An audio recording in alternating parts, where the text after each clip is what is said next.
What's up, YouTube? It's your boy JB, and I'm here tonight with the review for Greeleaf Season 4, Episode 3, and it was titled Visions and Dreams. So, you guys, without further ado, we're going to go ahead and just jump right into tonight's. Alright, you guys, so I'm not going to start in any kind of consequential order, but I'm going to start with Bishop. So, we see Bishop, and he's asking May, like, where's Grace? And she says, oh, Grace is in Phoenix, taking care of some things with Ray. So, Ray, Sophia's dad. So, then May begins to tell Bishop that the Lord came to her and talked to her in a dream. And in his dream, she was in a museum, and then the guard led her to this painting of Christ that was split down the middle. And then she said there was Bishop standing there holding a bloody knife, and he was apologizing to May. So then May was like, you know what, James, I think that you should apologize to me. And Bishop was like, well, you know what, May? Whenever God comes to me in a dream, then I'll come to you and I'll apologize to you. But next time, keep your dreams to yourself. And I'm like, well, wow, Bishop, tell him Lady May how you really feel. So then over at Harmony and Hope, a.k.a. Calvary, we see Corinne. And then there's this lady by the name of Misty Williams that comes up to Corinne. And she's asking Corinne, like, yo, like, where is Grace at? Because Grace and I had a meeting tomorrow, and, I'm trying to see what's going on with her. I've tried to reach out to her, but haven't been able to reach out to her. So Corinne is like, well, Grace is out of the town for right now, but I can call her and see when she's come back. And then Uncle Tom Phil gonna walk his behind up to her, and he's like, well, how can I help you? And Corinne is looking at him like, really? This is someone that's here to see Grace, not you. Like, Phil is an Uncle Tom. I don't like Phil. I really don't. And I like Sean Blakemore. He's a great actor, but he is really making me dislike Phil, like a whole lot. So then, he tells her he'll talk, he can, they can step into his office and they can have a talk. So then Corinne calls Lady May, and, she's like, Pastor Greenleaf, like, Misty Williams was just here. She had this appointment with Grace, but Grace is not here. And then and then she's like, Phil came up to talk to her. And May is like, Phil? I'm like, oh, May, calm down. Please calm down. Okay, so after May finds out that, Phil has had a conversation with Misty, Lady May is getting ready to head over to Misty and her husband's house to have a conversation with them. And she comes downstairs and she sees Bishop and she sees Jacob there. So, she's like, why are you not at the church talking to Jacob? And she says, you know what? You need to get back to the church. You can't be a minister remotely. And then, Bishop is like, well, how about I go with you? She's like, I can do this on my own, James. He's like, let me go with you. She's like, she tells him to go get ready and don't take that long. So then, because she says, Misty spent 2 hours crying to Phil. And, so then we see May and Bishop. They are at Misty's. So, Misty's like, well, I've already talked to Phil and all is good.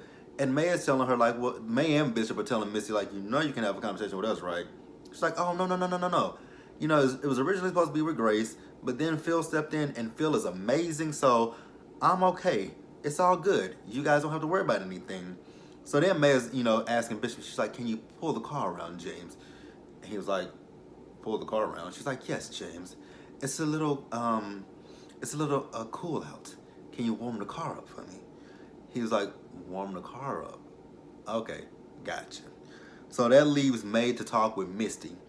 So then Misty is like, you know what, May, let's not embarrass us. Let's not embarrass both of ourselves. And May was like, embarrass ourselves?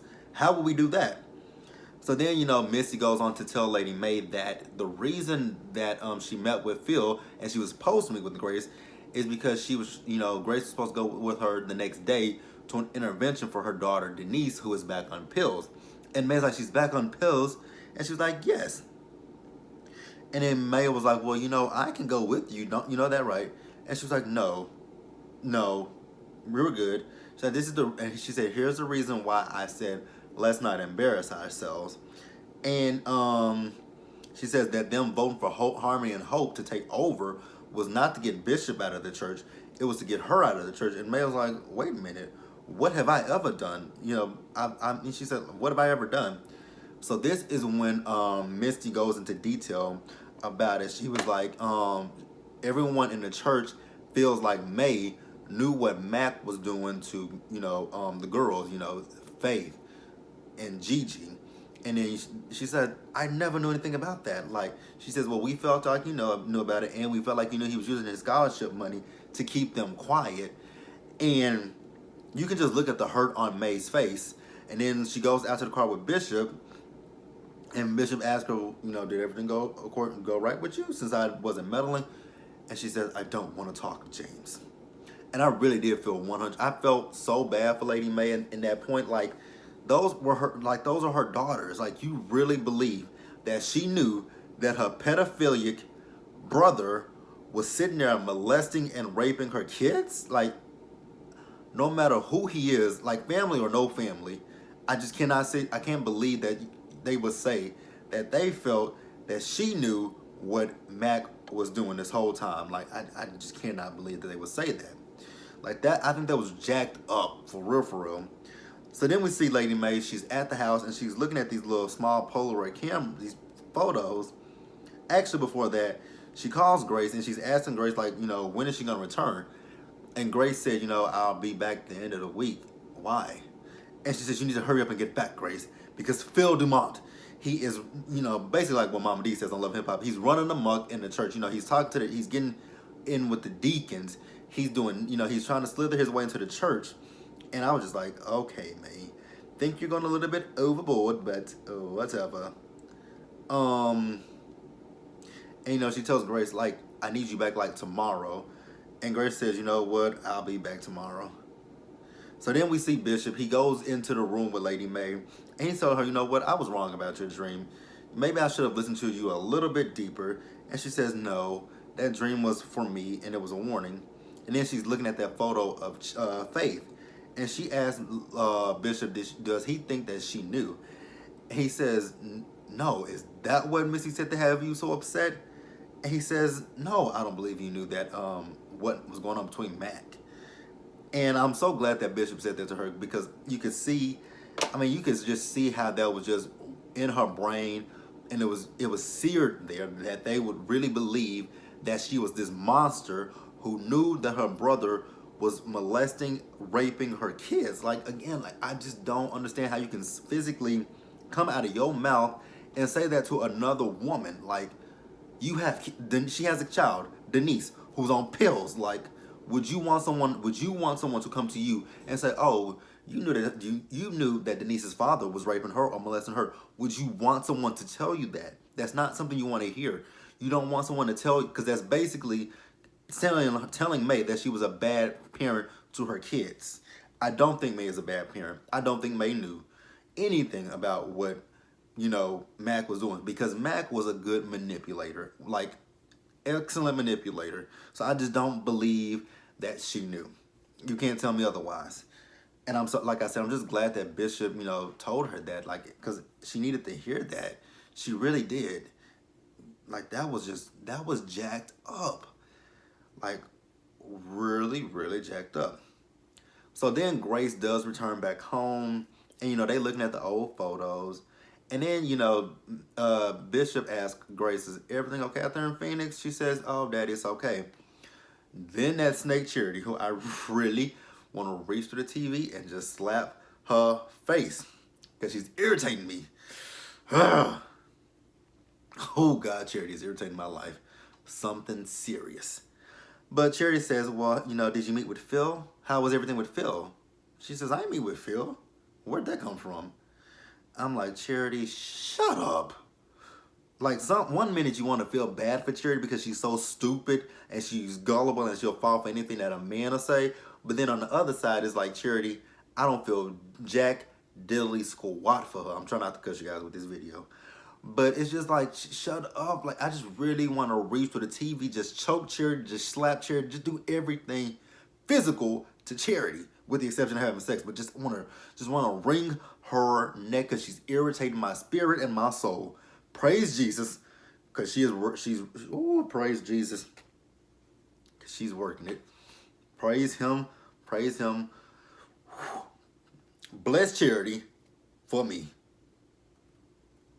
That's all I'm going to say, is just bless Charity for me. So then, May thanks Grace for coming home. And then she also tells Grace, like, if there's something else going on, like, you can tell me, right? And Grace says, there's nothing going on. And I'm like, wow, Grace, you said that with a straight face. A straight face. You are your mother's daughter. Wow. There's nothing going on. So AJ is nothing, huh? But we're going to get into AJ in just a So, since I'm already talking about Charity and she's already on my brain, let's get her out of the way. So, we see Charity. Charity is in her office and she's with Carlton in there. They're listening to this music that they sing at every Hope and Harmony.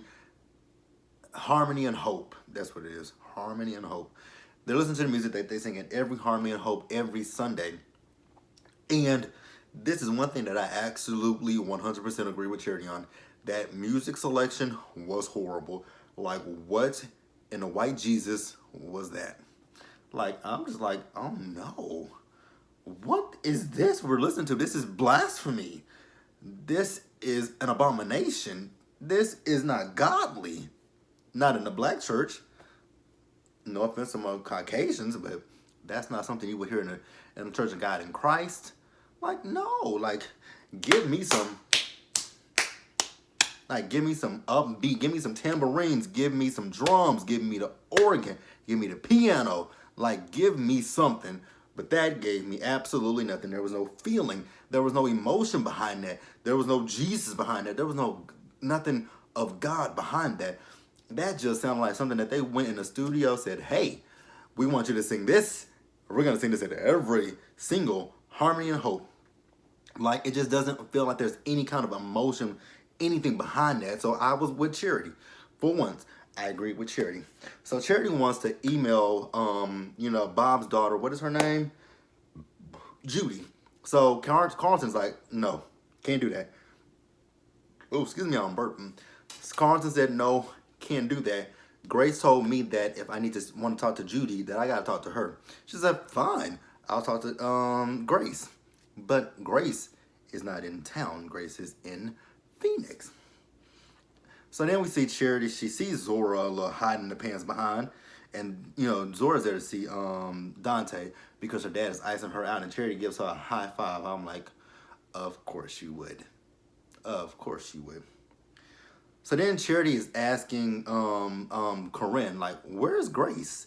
And she says, well, she's in Phoenix. And she's like, well, she had another Harmony and Hope. And she's like, I don't know. Like, that's not my business. Like, how would I know? So then she asks, like, so where's Phil at? And then Corinne tells her, well, Phil is with Misty Williams. And they're having a meeting. So then we see Charity. She's in her office and she's on her computer. And she's sitting there emailing Judy when Carlton told her not to do it. That's my problem with Charity. Charity wants to do what Charity wants to do, even when people tell her not to do it. Like, come on. And I think it's more so the fact that Carlton said that Grace wants him to go through her before doing it. And she's going to do everything she can to defy Grace. Charity is oh God, Charity's an imbecile. So then Phil comes into Charity's office later, and he was like, so you sent Judy an email about the song that we sing at every Harmony and Hope every Sunday. She says, yes. She said that song was horrible. He says, you can't do that. Like, that's not something you can do. That is Bob's daughter. You want to be AP, right? Right? You need to grow up is what you need to do. And he tells her to sing the song. But he was right, though. She knew need to grow up. We all can agree. Charity needs to grow up. And then she's like, well, do you know where Grace is? Grace is in Phoenix. He says, she's in Phoenix. She says, yes. And I'm like, oh, you dummy. He's playing you. And I just want to reach with the TV and slap your teeth at you, man.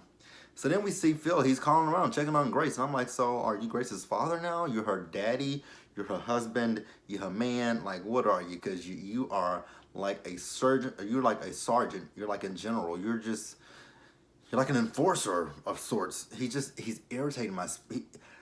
Two people that are irritating my spirit, Phil and Charity. It's a good thing that they are two peas in a pod. They are made for one another. Selfish to the bone. God. All right, so next we're going to talk about Zora. So we see Zora. She finally meets Dante. But then we also meet this girl named Nikki. And then, Nikki had a little side eye for Zora. I'm like, uh-oh, trouble, trouble, trouble.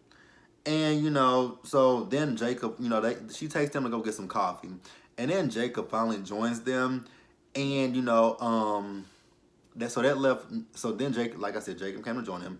He took Dante to talk with Dante, and that left Nikki and Zora with each other. So then Nikki was trying to get to know Zora. She's asking her, did she live with her parents, her family?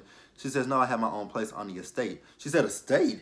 She said, can I see it? And she's like, yeah. So then we see Nikki and Zora. They go to the her little place, and we see Zora. She's teaching her the tricks about the baby hairs, and then Nikki's like, wow. She's like, you could do a class on this. Like, she was just telling her what kind of classes she could do. And then, Zora is not really kind of 100% into it because Zora has doubts on herself because of a little light skin Ike Turner DeBarge. And, Nikki's like, girl, you left him, right? You've moved on, right? Hopefully he has asthma. Like, girl, don't let him still continue to get to you. And then I was looking at Nikki, I'm like, uh-oh. I'm like, Nikki got a thing for Zora. I didn't see that one coming. I thought that Nikki was going to be like, girl, Dante is my man. You need to back off. But no, it looked like little Nikki wanted to kiss Zora. I'm like, oh, now this would be an interesting storyline. I mean, because we know Kevin and Aaron are in a relationship. It would be interesting to see if Zora is gay. That would really be interesting to see that. All right, so next we see Jacob. So Jacob is in his office, and he's going over his schedule. He has some stuff with Dante and some other things going on. So then Carissa comes into the office, and Jacob asks Carissa, like, so why are you not at work? And she was like, I have good news. He was like, okay, what's the good news? She tells him somebody is interested in buying the land. He's like, so you went ahead and put it up without me saying yes? She says, well, you said to give you a week, and the week ended yesterday, so someone's looking at it. And he said, well, she says, do you want to know who? He says, who, Carissa? She says, some, I don't forget who she said it was, but she said that they want to offer them more than what they paid for the land. And he was like, okay. She's like, well, that's the answer to she said, you were praying for something. It's the answer to my prayers. I'm like, see, Carissa is just like Charity. Selfish to the bone. Like, Carissa is so freaking stupid to me. You want to get rid of this land. Like, you do realize the land is going to be more than that house that you're going to buy. Like, you do realize that, right? You can do so much with that land. Like, there's a lot of things that you can do with a piece of land. I mean, you can do something with the house too, but it's much better to have the land than the house. I feel. That's just my personal opinion. But Carissa is so selfish. She wants this house for her own selfish needs. And it's just like, girl, you live in a Greeleaf estate. You have housekeepers. You have your own wing. Like, you only have the sea lady may half the time. Like, chill out. Like, Carissa really irritates me just as much as Charity irritates me. So then we see Jacob talking to Bishop about the offer on the land. And Bishop tells him, like, you need to tell Carissa no. Like, keep the land. And it's just what I was saying. Having land is better than, it's how people hold on to their riches. Keep the land. And Bishop tells him, like, even if you get the house, which, by the way, have you saw the house? He says, no, I haven't saw the house. He says, you getting that house is not going to make her happy, which that is 100% true. Nothing that monetary, anything that Jacob does for Carissa, I don't believe is going to make Carissa happy, because any little thing Jacob does, Carissa's going to have something to complain about, something to whine about, and something to bitch about. She's going to find something. I don't care what it is. And, he basically mentions to her, like, the whole thing is, she's still not over this whole, cheap, dirty, blonde skank stuff. And I don't believe she is either. And then, he tells him, he needs to love her more, and he needs to let her know that he loves her. And I was like, amen, Bishop, amen. So then we see Jacob. He goes to Carissa, and he gives her some flowers, and he's saying that, he doesn't make her feel loved, and he doesn't make her feel like it's something that he needs to do. But going forward, that is something that he's going to do with her, and he wants to make her his number one priority. And then he tells her he does not want to sell this land, And then she gives him an ultimatum. So she's like, it's either the land or it's me. I would have said, Carissa, deuces. Like, she's so, like, I think for me, what it is with Carissa, I think Carissa is still trying to punish Jacob for all of his past mistakes. You know, when season 1, when he was cheating with the white girl, then Cheap Dirty Blonde Skank. I just think Carissa is still trying to blame and trying to punish him for every past mistake that he's made. But Carissa has forgiven him and decided to stay with him. And that's my problem with Carissa. Because I don't think Carissa has 100% forgiven Jacob for all of his past transgressions. I don't think she has. And that's where I'm stuck at. I just don't believe she's forgiven him. I could be wrong, but I just don't. All right, you guys. And lastly, we're going to talk about Grace. So we see Grace, and Grace is out there in Arizona to see AJ. So when she does see AJ, AJ is actually upset to see her. He's like, why are you here? Like, you didn't want me when I was born. Then when I came to look for you a few years ago, you didn't want me then. So what do you want? Like, why are you here? I just want the money from you and for you to go on about your business. And she says, well, I would love to give you the money, but I don't want you to just disappear. But again, he's telling you, you know, you gave him away. And then when he found you at 18, you turned him away. So what is this man to think? So then the next day, Grace returns and she says, you know what, I'll give you the money. And, you know, she tells AJ, like, I just really want to talk to you, and that's it. So, you know, she's telling AJ, like, she couldn't figure out how to work things with him and with Sophia, how to put them all together. And I'm like, you take your child and you say, hey, this is my son, and either you accept him or you don't accept him, but this is my son. Like, that's pretty easy. I could be wrong. And then she tells AJ, you know, you're gonna need someone to help you co-sign on an apartment, and I'll go I'll go with you and I'll help you. So then we see Grace and AJ. They go to look at an apartment. AJ likes this first apartment that they looked at, but then a realtor came in and she told them that the owner of the apartment said no to AJ because of AJ's past. So Grace goes and tells him that, and she's like, you know what, I'll stay as long as I need to so that way we can find you an apartment. He said it was going to be about the same answer because nobody's going to want to, you know, give me an apartment because of my history, which that's really sad, and it's really effed up. I'm not gonna say the word. It's just really effed up that they would do something like that. Like, people make mistakes, and you can't hold, like, people make mistakes. We all make mistakes. Some mistakes are, and I don't think one mistake outweighs another. Only thing that I can say is if you murder someone, that is different. But, you know, murder, rape, those kind of things, I couldn't look at you any different. I couldn't look at you the same as before. But like small things, murder, rape, child pornography, you know, anything dealing with kids, you know, I can look at that differently. But, you know, little stuff, theft, robbery, I wouldn't be. I don't know if I mean, I ain't gonna say I wouldn't trust you. I just kind of looking at you like, eh. But I wouldn't hold it against you. I wouldn't hold it against anybody. And I just think that, like I said, I just think it's really jacked up to hold someone's past against them, especially if they've been in prison, and, you know, the prison system feel like they have been rehabilitated enough to, you know, be in a free world. I just don't think that you should hold that against people. I don't. And that's just, you know, that's just my personal opinion. People might not agree with me, but again, that is how I feel. All right, so after AJ was told no about the apartment, Grace is trying to cheer AJ up. And, you know, AJ is telling her, like, you know, this all happened to me because of something so stupid. He's like, I spent 5 years in prison because I was trying to feed myself because I was hungry. Like he said, I broke into someone's house and I got caught because I went to sleep. And he said he knew that the people were out of town for a few days, but I guess they must have came home early and found him in their house, and he got arrested, and he spent 5 years in prison because he was hungry. And I'm like, oh my God. I'm like, that's really sad. Like, you know, it's really sad, especially when you think about the Greenleaf family, how rich they are. They have a big estate, and it's really, really, really sad. I'm like, damn, man. Like, he has his life. I'm not gonna say his life is messed up, but he's lost years on. He's lost 5 years of his life for nothing, basically. Crazy. And Grace says, you know what? She's not leaving until she finds him a place to stay. But unfortunately, Lady Mae did call her and tell her to come home. And she tells AJ, you know what? I have to leave. And AJ's like, you know what? You can go. Don't come back. I don't want to hear nothing from you.